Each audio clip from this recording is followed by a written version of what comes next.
Selamat pagi teman-teman semua dan eh, dosen Sistem Komunikasi Seluler, Ibu Irun yang terhormat. Hari ini kami dari kelompok 2 akan mempresentasikan hasil tugas besar kami yaitu Radio Network Optimization 2G GSM. Adapun anggota kelompok kami adalah Halo, nama saya Yolanda Febiola, NIM 17101081, kelas S1 TT05C. Assalamualaikum warahmatullahi wabarakatuh. Perkenalkan, nama saya Andi Prastio dengan NIM 17101088 dari kelas S1 TT05C. Halo, perkenalkan nama saya Eka Yuniarsi, NIM 17101094 dari S1 Teknik Telekomunikasi Kelompok 2. Halo, perkenalkan nama saya Ernesto Ompul, NIM 17101100 dari S1 TT05C. Perkenalkan, nama saya Muhammad Arli Fauzi, NIM saya 17101107 dari kelas S1 TT05C. Halo, perkenalkan nama saya Ripka Angganis Dabutar, NIM 17101116, saya dari kelompok 2, kelas S1 TT5C. Terima kasih. presentasinya kita mulai. Oke, yang pertama, apa sih GSM itu? Jadi, Global System for Mobile Communication atau GSM itu adalah sebuah standar global untuk komunikasi bergerak digital. GSM adalah nama dari sebuah grup standarisasi yang dibentuk di Eropa tahun 1982 untuk menciptakan sebuah standar bersama telepon bergerak seluler di Eropa yang beroperasi pada daerah frekuensi 900 MHz. GSM saat ini banyak digunakan di negara-negara di dunia, termasuk di Indonesia. Seperti itu. Oke, lanjut. Oke, untuk arsitekturnya sendiri, GSM terdiri dari MS, yaitu Mobile Station, terus ada BTS, Base Transceiver Station, terus ada BSC, terus ada MSC juga. Seperti itu. Masing-masing dihubungkan oleh interface, di mana mobile station dengan BTS dihubungkan dengan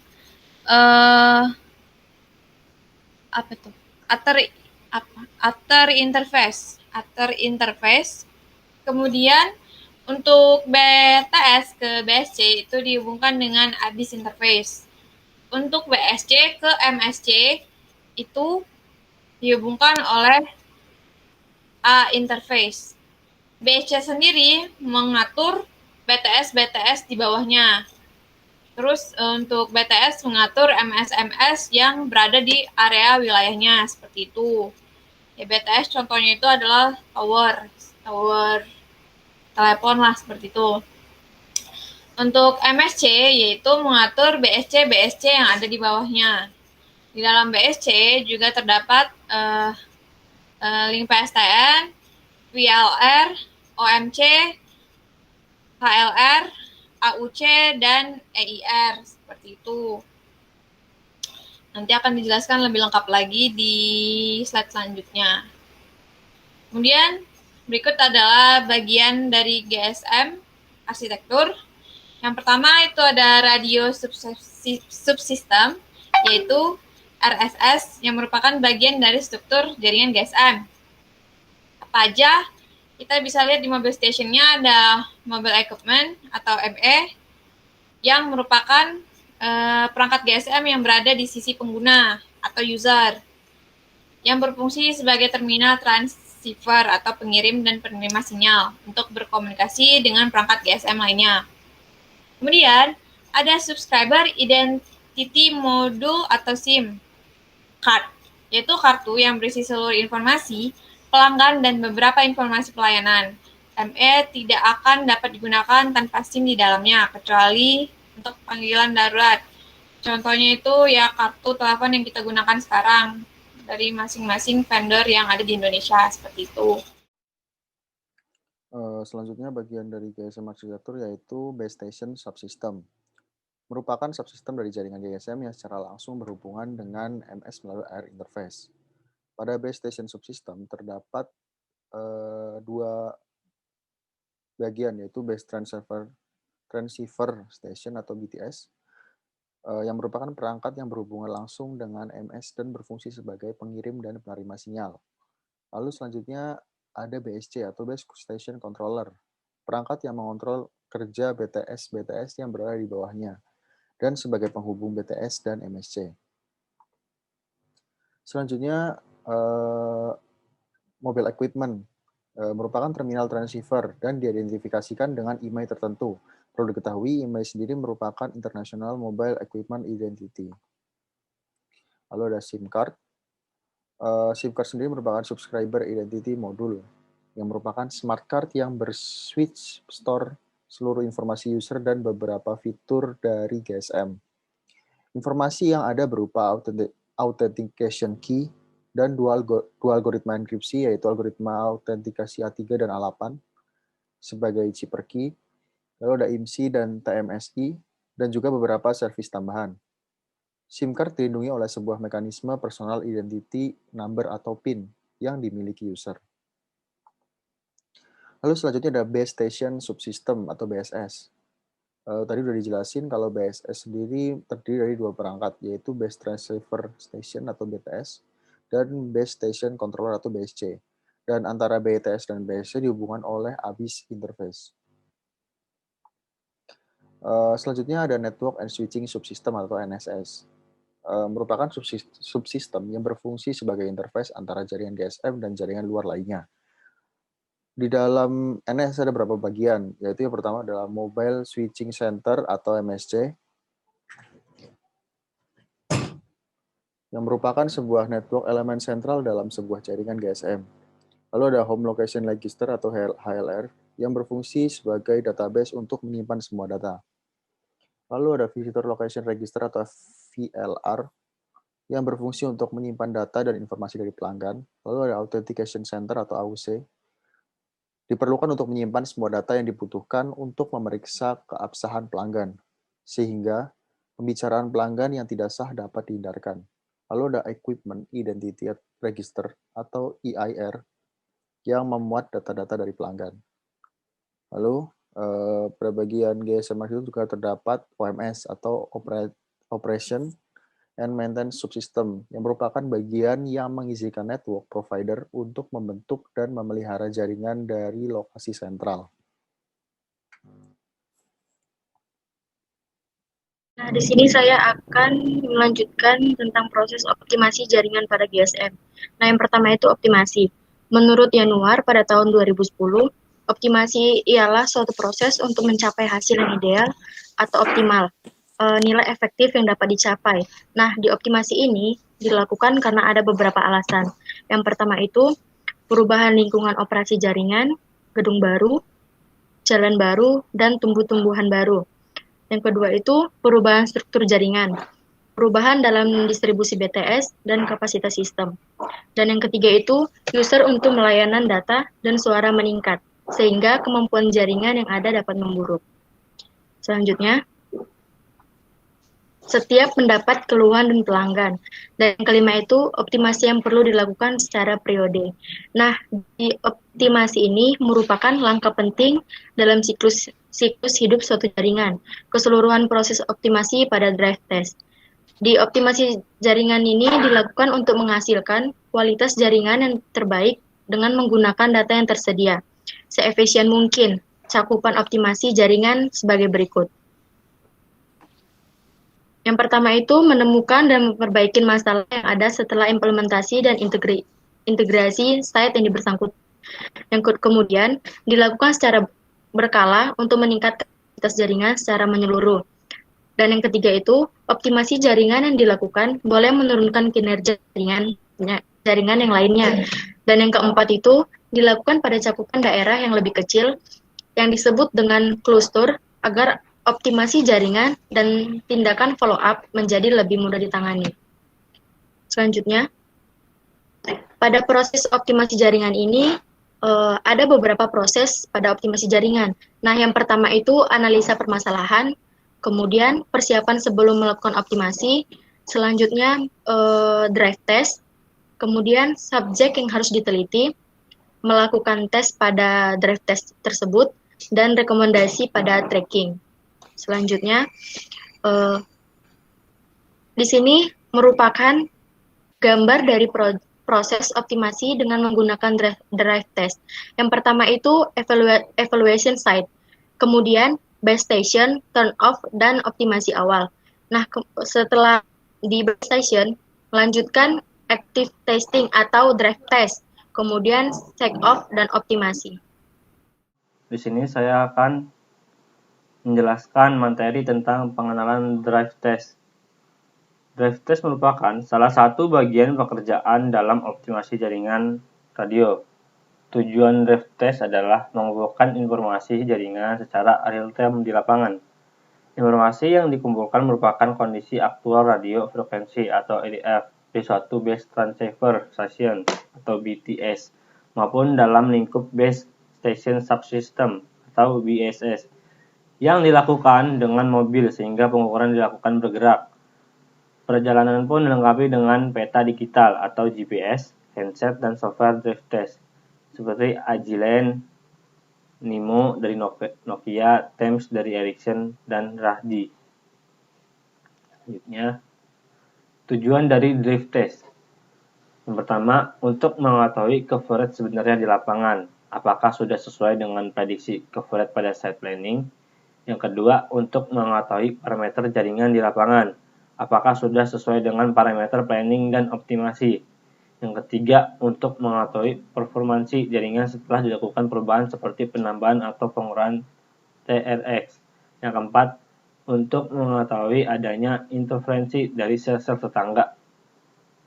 Yang kelima, untuk mencari adanya poor coverage atau daerah yang memiliki daya terima sinyal yang rendah. Yang keenam, untuk mencari RF isu yang berkaitan adanya drop call atau block call. Yang ketujuh, untuk mengetahui performansi jaringan operator lain atau benchmarking. Proses drive test membutuhkan peralatan-peralatan yang mendukung dalam pengukuran. Yang pertama, peralatannya yaitu atau perlengkapannya yaitu yang pertama laptop, yang kedua perangkat lunak Thames. Setiap perusahaan telekomunikasi berbeda-beda. Yang ketiga, dangle HAS4, yang keempat handphone Thames, yang kelima kabel data, yang keenam global positioning system atau GPS, yang ketujuh aksesoris. Jenis-jenis pengukuran drive test. Yang pertama, drive test idle mode merupakan pengukuran kualitas sinyal yang diterima MS dalam keadaan idle, tidak melakukan call atau SMS. Biasanya mode ini dilakukan hanya untuk mengetahui sinyal strength. Suatu area terindikasi low sinyal atau no service. Yang kedua, drive test dedicated mode merupakan pengukuran kualitas sinyal diikuti dengan pendudukan kanal, long call atau short call, ke destination number tertentu untuk mengukur dan mengidentifikasi kualitas voice dan data. Yang ketiga, drive test QoS mode. Pengukuran kualitas sinyal diikuti dengan pendudukan kanal dengan metode call setup dan call end dengan formula time atau command square tertentu.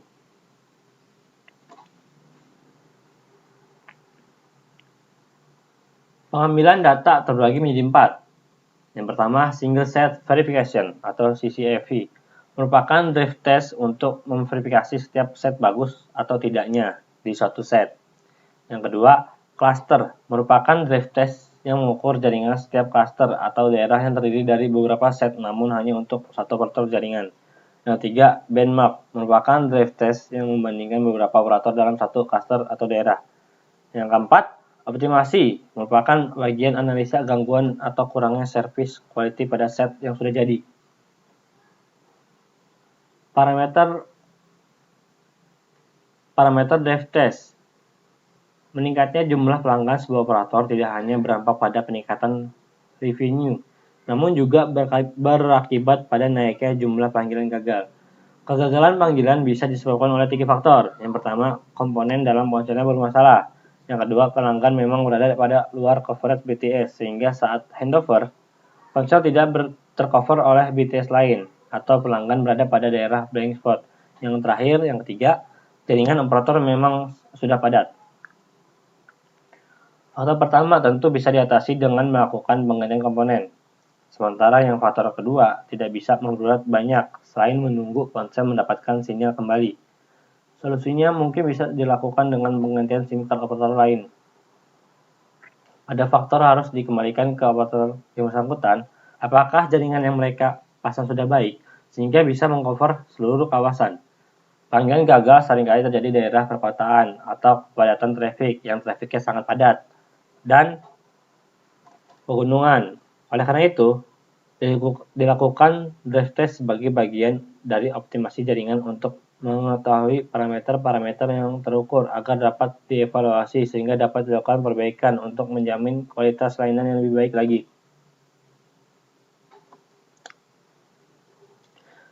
Parameter-parameter untuk verifikasi data BTS.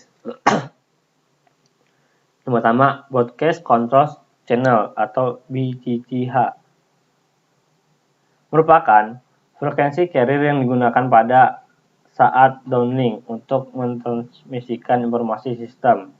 Yang kedua, Absolute Radio Frequency Channel merupakan konversi dari BCCH yang bernilai MHz diubah menjadi nomor-nomor kanal. Yang ketiga, Cell Global Identity atau CGI merupakan sebuah identitas atau ID yang unik dari sel-sel dalam suatu jaringan seluler untuk mengenali posisi user berdasarkan sel. Yang keempat, Base Station Identity Code merupakan pembedaan BTS berdekatan yang mempunyai BCCH dan ARFC yang sama. Parameter untuk jaringan GSM yaitu RX Level atau Reception Level. Level daya merupakan level daya yang diterima oleh MS atau Mobile Station dalam satu satuan min dBm, di mana semakin kecil nilai dBm-nya, maka semakin lemah level yang diterima. Yang kedua, RX Qual atau Reception Quality. Tingkat kualitas sinyal yang diterima Mobile Station dengan rentang nilai 0 sampai 7, di mana semakin besar nilai RX Qual, maka semakin buruk kualitas sinyalnya. Yang ketiga, Spec Quality Indicator atau SQI. Tingkat kualitas suara pada saat menelpon yang memiliki rentang nilai antara min 20 sampai dengan 30, di mana semakin besar nilai SQI semakin baik. Yang keempat, Call Setup Success Ratio atau CCR merupakan standarisasi persentase tingkat keberhasilan panggilan oleh ketersediaan kanal suara yang sudah dialokasikan untuk mengetahui kesuksesan panggilan tersebut. Yang kelima, Call Completion Success Ratio atau CCSR merupakan persentase tingkat keberhasilan hubungan sampai berakhir tanpa terjadi drop call.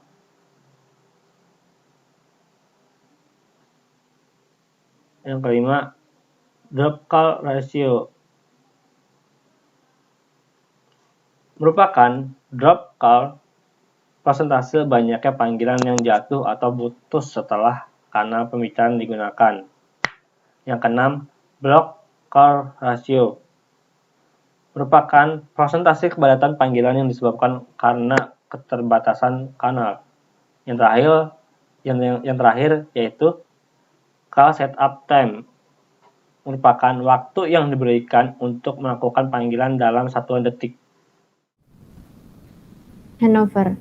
Handover adalah suatu cara di mana memungkinkan user pindah pelayanan dari satu sektor ke sektor lainnya, baik dalam sistem BTS maupun antar BTS, tanpa adanya memutuskan hubungan dan terjadi pemindahan frekuensi atau kanal secara otomatis yang dilakukan oleh sistem.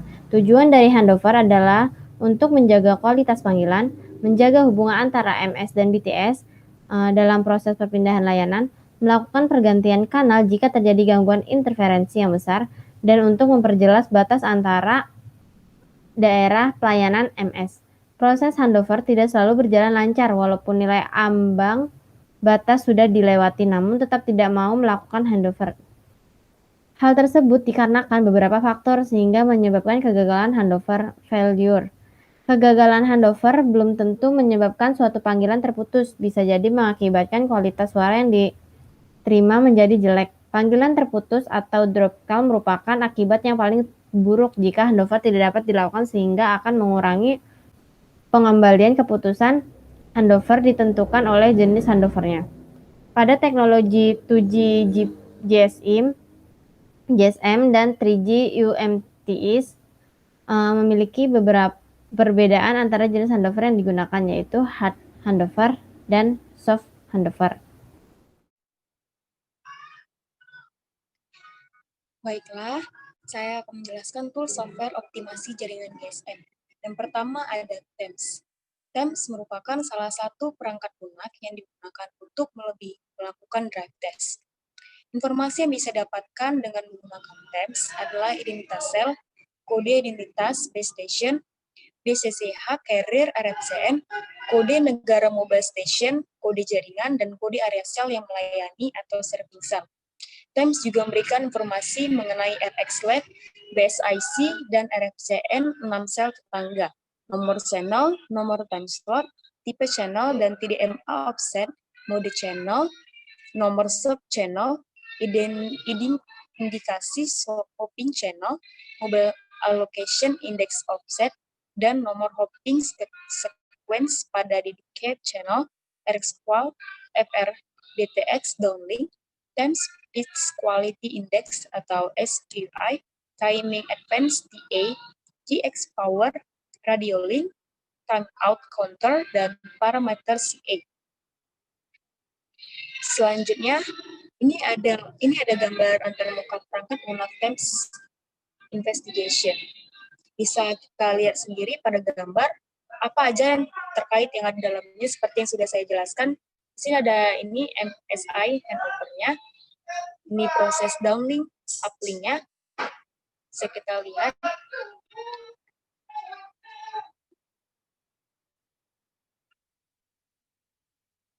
Nah, ini grafik yang dihasilkan. Baik, saya lanjutkan. Si idle mode. Mobile station yang dinyalakan tetapi tidak memiliki alokasi dedicated channel disebut dengan idle mode. Idle mode ini bergantung pada parameter yang diterima oleh MS dari base station atau pemancar kontrol channel BCCH. Semua parameter yang mengontrol idle mode dikirimkan melalui BCCH pada setiap sel. Agar dapat mengakses jaringan, maka MS harus bisa memilih base station GSM tertentu serta harus mendaftarkan lokasi tersebut ke jaringan, sehingga jaringan bisa mengarahkan panggilan datang ke MS tersebut. Terus B ada location update. MS mendengarkan informasi dari sistem, membandingkan location area identity atau LAI dengan yang tersimpan pada MS, lalu mendeteksi apakah sudah memasuki area baru atau belum. Apabila LAI yang disiarkan berbeda dengan yang tersimpan pada MS, maka MS harus melakukan location update. Untuk melakukan location update, maka MS mengirimkan channel request message serta alasan untuk mengakses lokasi yang baru. Pesan yang diterima oleh BTS akan diteruskan ke BSC. BSC akan memberikan channel signaling atau SDCCH. Apabila ada yang idle, lalu memberikan BTS untuk melakukannya. MS selalu diperintah untuk mendengarkan SDCCH. Hasil dari proses ini adalah koneksi radio akan diberikan kepada MS. MS mengirimkan permintaan location update yang mengandung identitas MS, identitas lokasi sebelumnya, dan tipe update. Parameter autentikasi akan dikirimkan ke MS. Dalam hal ini, MS sudah terdaftar pada MSC atau FLR yang bersangkutan, dan parameter yang digunakan disimpan dalam FLR. Apabila MS belum terdaftar pada MSC atau FLR yang bersangkutan, maka FLR yang tepat atau MSC VLR yang digunakan sebelumnya harus dihubungi untuk mendapatkan data pelanggan MS dan parameter autentikasi. MS mengirimkan jawaban yang dihitung dengan menggunakan parameter autentikasi yang diterima. Apabila autentikasi berhasil, maka VLR akan diupdate. HLR dan VLR yang sebelumnya juga diupdate bila perlu. MS akan mendapatkan penerimaan dari location updating. BTS diperintah untuk melepaskan SDCCH. MS diperintah untuk melepas SDCCH dan kembali pada model idle.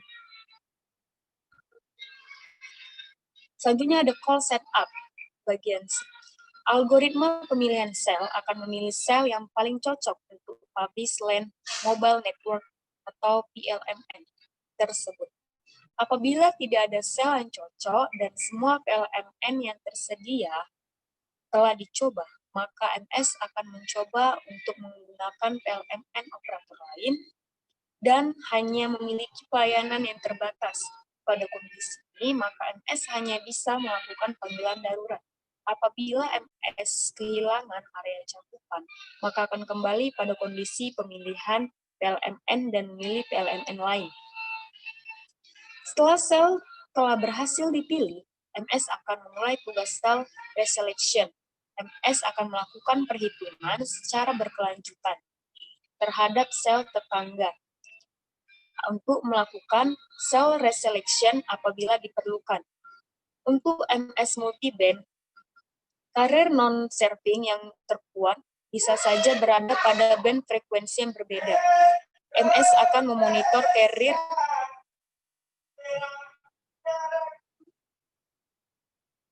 untuk MS multiband, karir non-serving akan terkuat bisa saja berada pada band frekuensi yang berbeda. MS akan memonitor carrier BCCH tetangga untuk mengetahui apakah lebih cocok untuk menggunakan sel lainnya. Untuk setiap sel tetangga yang sudah ditetapkan dibutuhkan setidaknya 5 sampel pengukuran level sinyal. GNext Probe. GNext Probe adalah software drift test yang digunakan untuk mengumpulkan informasi jaringan radio frekuensi di lapangan yang dipancarkan suatu e-node B, di mana software ini merupakan keluaran dari Huawei Teknologi Co.Ltd. GNext Probe dapat mengumpulkan data uji jaringan GSM atau GPRS atau IDGI, WCDMA atau HSPA plus lalu CDMA 2000 dan TDSC DMA. Perangkat yang terhubung ke laptop seperti modulator, demodulator atau modem, Global Position System atau GPS, User Equipment atau UE diatur pada software ini. Sehingga selain itu, penginstalan GNext Probe juga memerlukan lisensi untuk menjalankannya sehingga penggunaan GNext Probe tidak banyak kalangan yang dapat menggunakan dan kebanyakan digunakan oleh vendor jaringan yang bekerja sama dengan operator untuk melihara jaringan. Lisensi digunakan untuk membatasi cakupan aplikasi probe.